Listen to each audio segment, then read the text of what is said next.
Alhamdulillah Alhamdulillahilladzi nahmaduhu wa nasta'inuhu wa nastaghfiruh wa na'udzu billahi min syururi anfusina wa sayyiati a'malina may yahdihillahu fala mudilla lahu wa man yudlil fala hadiya lahu. Asyhadu an la ilaha illallah wahdahu rabbi la syarika lah wa asyhadu anna Muhammadan abduhu wa rasuluhu alladzi la nabiyya ba'dah. Faqala Allah azza wa jalla fi muhkami tanzilihi ba'da a'udzu billahi minasy syaithanir rajim.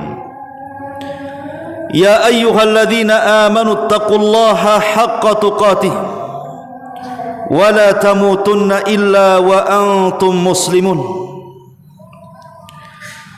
Fa in asdaqal hadithi kitabullah wa khairal huda huda Muhammadin sallallahu alaihi wasallam wa syarrul umuri muhdatsatuha wa kullu muhdatsatin bid'ah wa kullu bid'atin dhalalah wa kullu dhalalatin finnar.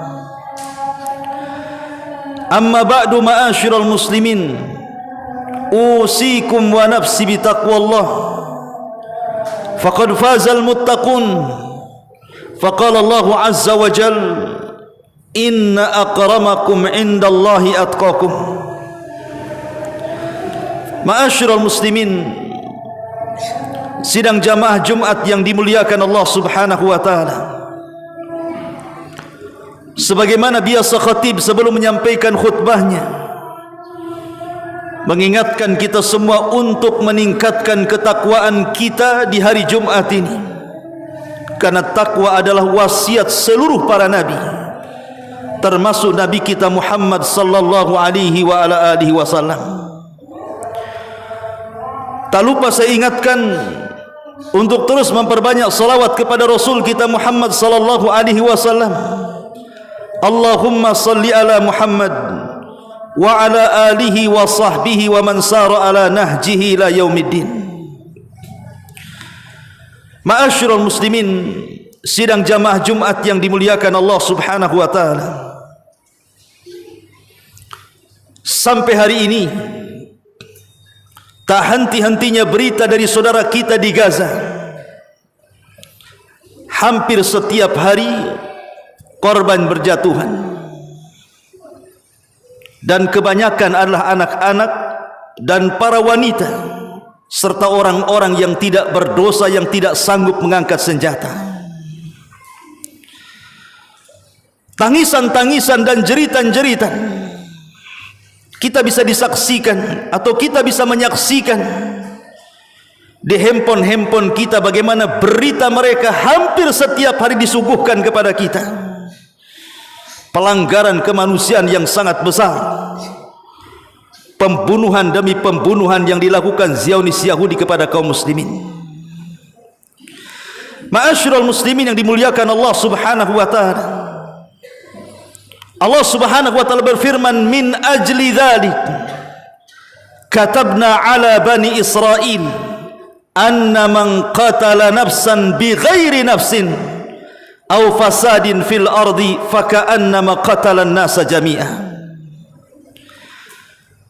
Bagaimana Allah subhanahu wa ta'ala mengatakan di sini bahwa satu jiwa yang kita tumpahkan sama dengan menumpahkan seluruh jiwa yang ada di permukaan bumi. Wa man qatala nafsan faka'annama qatalan nasa jami'a. Siapapun yang membunuh satu jiwa seolah-olah dia membunuh semua jiwa, kata Allah. Apalagi yang mereka bunuh itu bukan sembarang orang, bayi-bayi yang tidak berdosa. Bahkan kaum muslimin yang sedang sholat di masjid, sebagian mereka sedang membaca Al-Quran, sedang berzikir kepada Allah subhanahu wa ta'ala, tiba-tiba masjid dibom, sehingga bukan hanya puluhan, ratusan, bahkan sekarang sudah mencapai 10.000 jiwa lebih kaum muslimin terbantai di sana. Allah subhanahu wa ta'ala berfirman, wa man yaqtul mu'minan muta'ammidan fajaza'uhu jahannam khalidan fiha wa ghadiballahu 'alaihim wa la'anahum wa a'adda lahum 'adzaban 'alima wa a'adda lahum 'adzaban 'azima. Maka barang siapa yang membunuh seorang mukmin secara sengaja, maka mereka akan dimasukkan ke dalam jahanam dan dikekalkan di dalamnya. Allah murka kepada mereka, Allah melaknat mereka, dan Allah menyediakan azab yang besar bagi mereka. Ma'asyiral muslimin yang dimuliakan Allah Azza wa Jalla, persoalan jiwa ini bukan persoalan remeh. Persoalan jiwa ini bukan persoalan remeh. Karena Nabi SAW mengatakan la zawalud dunya khair, la zawalud dunya ahwan indallah min qatli imri'in muslimin, kata Rasul. Seandainya dunia ini lenyap dan seluruh isinya, itu lebih ringan dibandingkan menumpahkan darah seorang mukmin. Dan Nabi SAW bersabda, lahadmul ka'bati hajaran hajaran ahwanu indallah min qatli rajulin muslim. Kalau seandainya Ka'bah itu dihancurkan sekeping demi sekeping, sebata demi sebata, sampai rata dengan tanah, kata Rasul, itu lebih ringan dibandingkan menumpahkan darah seorang muslim. Ma'asyiral muslimin yang dimuliakan Allah Azza wa Jalla, pembunuhan ini bukan perkara remeh, bukan perkara ringan dalam Islam. Karena nanti pada hari kiamat, sebagaimana dikatakan Abdullah ibn Abbas radhiyallahu anhuma, akan datang menghadap Allah Subhanahu wa taala tanpa kepala. Kemudian kepalanya dipegang oleh tangan kanannya, kemudian tangan kirinya membawa orang yang membunuhnya. Kemudian dia akan mengatakan di hadapan Allah, ya Rabb, sal hadza lima qatalani. Ya Rabb, tanya orang ini kenapa dia bisa membunuh aku. Ma'asyiral muslimin, sidang jamaah Jumat yang dimuliakan Allah Azza wa Jalla, entah sampai kapan penderitaan saudara kita yang ada di sana. Tapi yang jelas bahwa kebencian orang-orang Yahudi, kebencian orang-orang Zionis Yahudi kepada kita kaum muslimin, itu tidak mungkin berhenti. Walaupun dunia hendak mendamaikannya, tidak mungkin damai. Karena Allah yang mengatakan, wadda katsirum min ahlil kitab an yaruddukum ba'da imanikum kuffaran hasadan min indi anfusihim. Kebanyakan ahli kitab, maksudnya orang-orang Yahudi, mereka menginginkan agar umat Islam murtad dari agamanya karena kekufuran dan hasadnya mereka kepada kita. Dan Allah Subhanahu wa taala mengatakan, wala tardha ankal yahudu walan nasara hatta tattabi'a millatahum. Dan orang Yahudi dan Nasrani tidak akan redha dengan kita sampai kita mengikuti agama mereka. La tajidanna asyaddan nas minal ladzina asyrakul yahud, dan engkau akan mendapatkan orang yang paling bermusuhan kepada orang-orang yang beriman dibandingkan orang-orang musyrik, mereka adalah orang-orang Yahudi. Ma'asyiral muslimin yang dimuliakan Allah Subhanahu wa taala. Lalu apa yang harus kita lakukan? Apakah kita hanya bisa menonton penderitaan saudara kita yang ada di Palestina, yang setiap hari korban berjatuhan? Ma'asyiral muslimin yang dimuliakan Allah Subhanahu wa taala, di zaman Nabi sallallahu alaihi wasallam ada seorang wanita dilecehkan kehormatannya di pasar Bani Kunaiko. Maka wanita ini kemudian mengatakan, ya muslimah, wahai orang Islam, tolonglah aku. Datanglah seorang muslim sahabat Nabi sallallahu alaihi wasallam menolong wanita ini dan membunuh Yahudi yang melecehkannya. Bangkitlah satu pasar Bani Kunaiko Yahudi kemudian membunuh sahabat ini karena sudah membunuh Yahudi yang sudah melecehkan wanita itu. Sampailah berita ini kepada Nabi sallallahu alaihi wasallam. Maka Nabi sallallahu alaihi wasallam bangkit, menyiapkan pasukan, kemudian menyerang Bani Kunaiko dan mengusir mereka dari kota Madinah.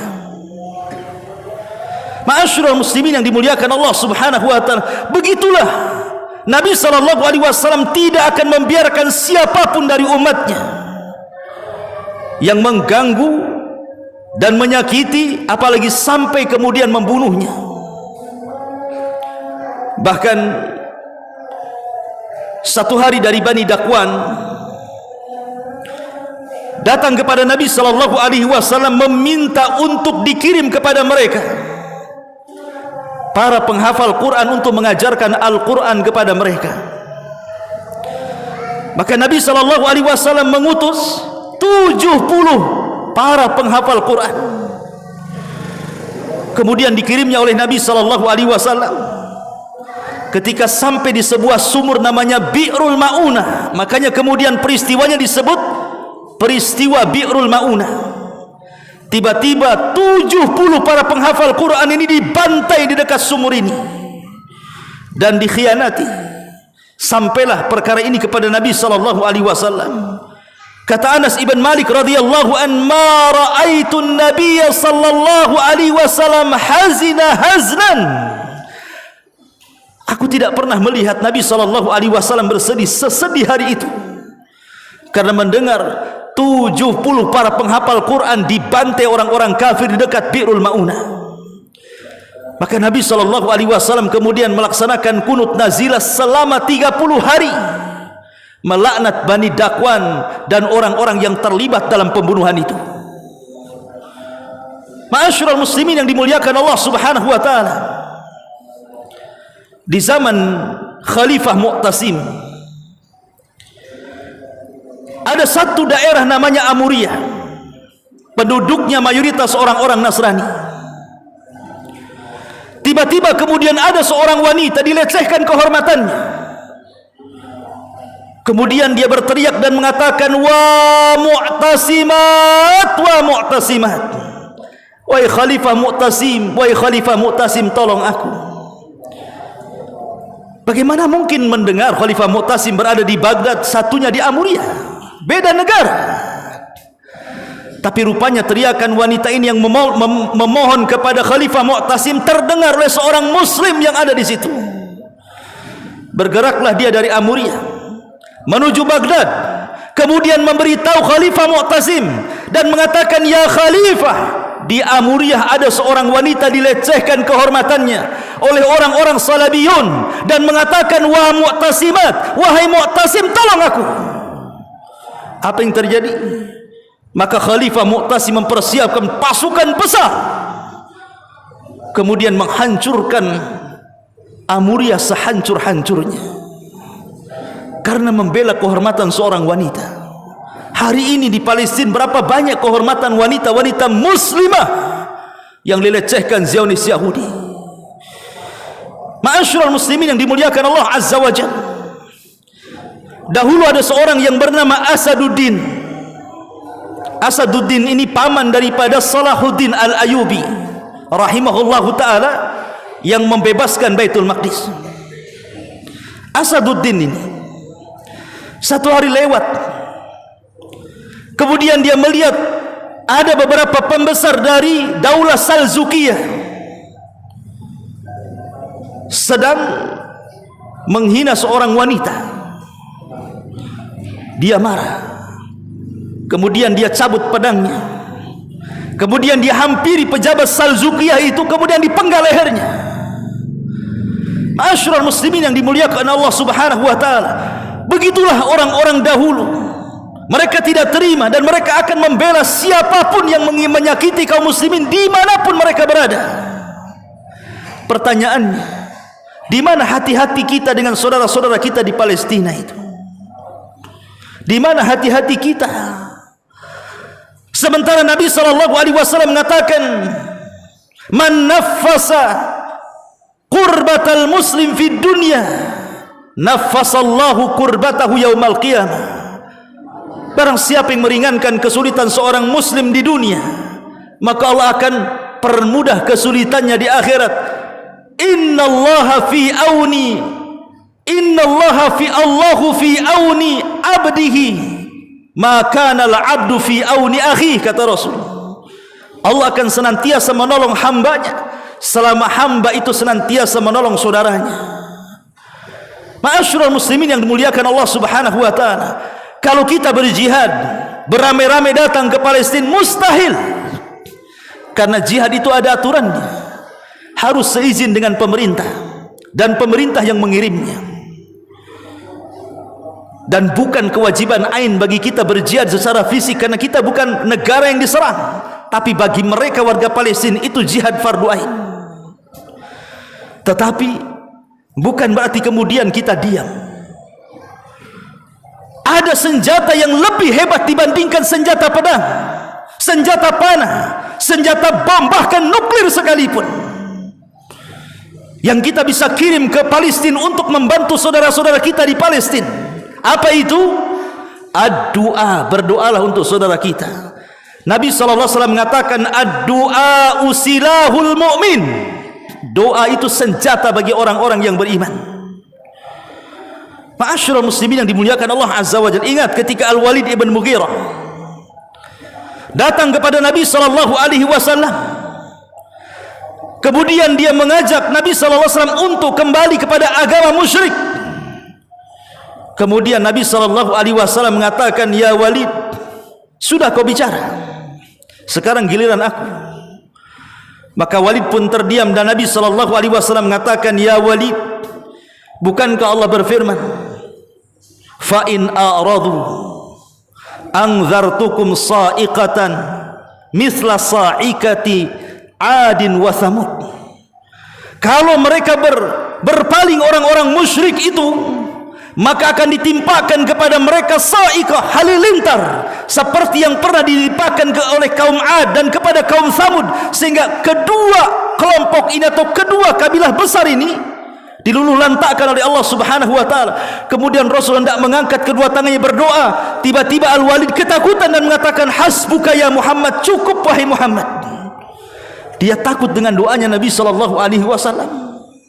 Ya, karena doa seorang muslim itu adalah sesuatu yang bisa menghancurkan apapun di sekitarnya. Maka berdoalah kepada Allah Subhanahu wa taala untuk kehancuran Zionis Yahudi, dan berdoalah kepada Allah Subhanahu wa taala agar Allah menolong saudara-saudara kita yang ada di Palestina, diberikan ketabahan, diberikan istiqamah, dan mereka senantiasa dijaga dan dilindungi oleh Allah Subhanahu wa taala. Dan bagi-bagi yang wafat di antara mereka, semoga Allah berikan hukum syuhada kepada mereka. Dan bayi-bayi dan orang-orang yang tidak berdosa, semoga mereka menjadi syafaat bagi orang tuanya. Ma'asyiral muslimin yang dimuliakan Allah Subhanahu wa taala, di zaman Nabi SAW ketika Fathu Mekah, Anda tahu apa penyebab Fathu Mekah? Ketika Nabi SAW sedang umrah, dan itu umrah pertama pada tahun 7 Hijriah yang disebut dengan Umrah Hudaybiyah. Nabi tidak bisa masuk ke Mekah, dihalangi orang-orang Quraisy. Akhirnya terjadi perdamaian antara orang musyrik dan Nabi SAW, yang dikenal perdamaian itu sebagai perjanjian Hudaybiyah. Salah satu bulir perjanjian itu untuk tidak saling menyerang selama 10 tahun. Rupanya kebiasaan orang-orang kafir, baik Yahudinya, baik Nasraninya, baik musyriknya, selalu melanggar perjanjian. Rupanya Bani Bakar menyerang Bani Khuza'ah yang merupakan sekutu kaum muslimin ketika itu. Maka Amr ibn Salim datang kepada Nabi SAW dan mengatakan, ya Rasulullah, desa kami diserang, desa kami dibakar, desa kami dibantai oleh sekutu orang-orang Quraisy. Kemudian dia mengumandangkan syair di hadapan Nabi SAW. Kemudian Rasul menangis dan mengatakan, nusirta ya Amr, nusirta ya Amr, nusirta ya Amr, engkau akan ditolong wahai Amr, engkau akan ditolong wahai Amr. Kemudian keesokan harinya Rasul mempersiapkan pasukan besar, kemudian menghantam kota Mekah, dan tidak ada perlawanan, sehingga kemudian Mekah jatuh ke tangan kaum muslimin. Ma'asyiral muslimin yang dimuliakan Allah Azza wa Jalla, inilah ajaran Nabi SAW yang diajarkan kepada kita. Ada kepedulian kepada saudara kita, ada kepedulian. Bukankah Nabi SAW mengatakan, la yu'minu ahadukum hatta yuhibba li akhi ma yuhibbu li nafsi? tidak sempurna keimanan seorang hamba sampai dia mencintai saudaranya sebagaimana dia mencintai dirinya sendiri. Aqulu ma tasmaun, aqulu qauli hadza wastaghfiru innahu huwal ghafurur rahim.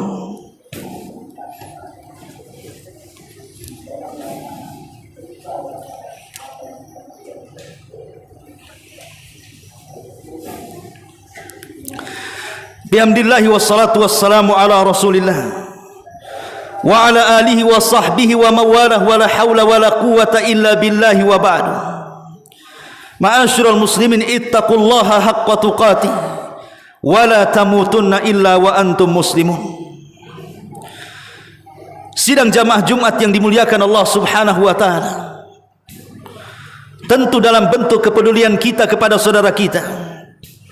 Apabila di antara kita ada yang memiliki sedikit harta yang Allah titipkan kepada kita, maka berbagilah dengan saudara kita yang ada di sana. Tapi dengan catatan, kirimlah donasi-donasi kita kepada lembaga-lembaga yang sudah jelas, atau mungkin kepada pemerintah yang sumbangan kita akan sampai kepada mereka. Jangan sampai kemudian salah sasaran, atau tidak sampai sumbangan kita kepada mereka, karena mereka sangat berhajat sekali kepada kita. Bagaimana anda bisa bayangkan coba, kita hari Jumat ini alhamdulillah kita bisa merasakan terangnya listrik, hidupnya kipas angin, saya bisa bicara dengan mikrofon sehingga antum bisa mendengarnya, dan kita bisa makan minum dengan enak dan tenang. Tapi apa saudara kita yang mereka rasakan hari ini? Makan aja perlu bantuan, minum saja sulit, setiap malam gelap gulita, mau hubungan komunikasi tidak ada internet. Ma'asyiral muslimin yang dimuliakan Allah Azza wa Jalla, cobalah anda renungkan kalau seandainya posisi anda adalah orang-orang Palestina dan orang-orang Palestina ada di sini dan kita yang ada di sana, mungkin kita akan merasakan apa yang mereka rasakan. Ma'asyiral muslimin, Nabi SAW mengatakan, mathalul mu'minina fi tawadihim wa tarahumihim wa ta'atufihim kamathalil jasadil wahid idza ishtaka minhu udhun tada'a lahu sairul jasadi bis sahari wal humma. Permisalan seorang mukmin satu dengan mukmin yang lainnya seperti satu jasad. Kalau sakit salah satu anggota badannya, maka semua jasad akan merasakannya, dengan demam, dengan keperitan dan kepedihan. Kalau ada satu muslim Palestina mereka merasa kelaparan, harusnya itu pula yang menjadi kelaparan kita di sini. Kalau ada saudara kita di Palestina yang terbunuh jiwanya, maka itu pula yang menjadikan rasa sakit kita yang ada di sini. Begitulah seorang mukmin, ada hubung kait kita dengan mereka.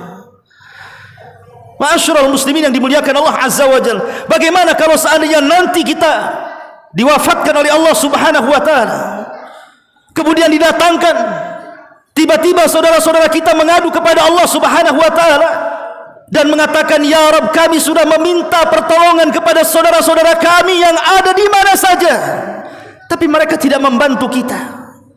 Lalu apa yang akan kita katakan di hadapan Allah kalau seandainya Allah Subhanahu wa taala dituntut seperti itu? Minimalnya kalau kita tidak bisa membantu dengan harta, dengan doa apa susahnya? Dan tentu lebih daripada itu, sebarkan berita yang benar tentang info Palestina. Jangan menyebar hoax. Jangan sampai kemudian menyebar berita-berita yang akan menggoncangkan dunia. Karena bagaimanapun ini masalah serius, masalah jiwa, masalah perang. Jangan sembarang memberitakan sesuatu yang berita itu tidak ada landasannya. Idza ja'akum fasikum binaba'in fatabayyanu. Kalau datang seorang fasik menghabarkan sebuah berita, Allah Subhanahu wa taala katakan fatabayyanu, hendaklah kita meng-cross checknya, menelitinya. Maka jangan sembarang mengeser sebuah berita atau menulis sebuah berita sampai betul-betul sumbernya bisa dipertanggungjawabkan baik di hadapan manusia ataupun kelak di hadapan Allah Subhanahu wa taala. Innallaha wa malaikatahu yusalluna 'alan nabi.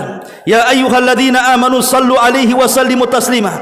Allahumma ighfir lil muslimina wal muslimat wal mu'minina wal mu'minat al ahya'i minhum wal amwat innahu qaribun mujibu da'wa ya qadiyal haja. Allahumma ansur lil muslimina fi kulli makan. Allahumma ansur lil muslimina fi kulli makan. Allahumma ansur lil muslimina fi kulli makan. Allahumma ansur lil muslimina wal mujahidina fi Palestin. Allahumma ansur lil muslimina wal mujahidina fi Palestin. Allahumma ansur lil muslimina wal mujahidina fi Palestin. Allahumma dammiril yahuda wal kafarata wal musyrikin. Allahumma dammiril yahud. Allahumma dammiril yahud wal kafarata wal musyrikin. Allahumma dammiril yahuda wal kafarata wal musyrikin. Allahumma izzal islam wal muslimin wa adilla syirka wal kafarata wal munafikin. Allahumma nas'aluka al huda wat tuqa wal afafa wal ghina. Allahumma nas'aluka khairat dunya wal akhirah. Rabbana la tuzigh qulubana ba'da idh hadaitana wa hab lana min ladunka rahmatan innaka antal wahhab. Rabbana atina fid dunya hasanah wa fil akhirati hasanah wa qina adzabannar. Wa sallallahu ala sayyidina Muhammadin wa ala alihi wa sahbihi ajma'in. Ibadallah, innallaha ya'muru bil adli wal ihsan wa ita'i dzil qurba wa yanha 'anil fahsya'i wal munkari wal baghi ya'idukum la'allakum tadhakkarun. Qumu lis salatil jum'ah rahimakumullah.